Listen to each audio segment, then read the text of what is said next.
daşın üstünde oturup düşünürəm.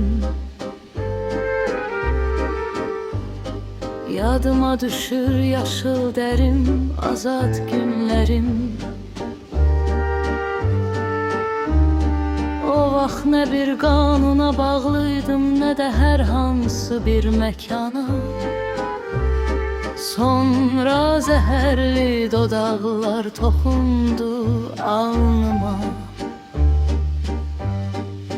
Ve mən bir nağılın içine düştüm.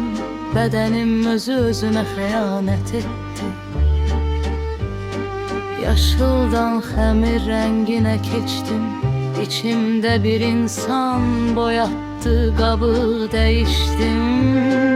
İndi mənə dar gələn bir qəfəsin içindəyəm. Ayaqlarım indi sıçramaq üçün deyil, yavaş addımlar atmaq üçündür. Torpaqdan uzaqlaşdım, elin qoxusunu unuttum, daşdan bir evə sığındım. Dilim milçək tutmaq üçün deyil artıq, o indi insan dilində danışmaq üçün var. Amma mən hələ də o yaşıl qurbağayam, sadəcə insanın içində qalmış yad biriyəm.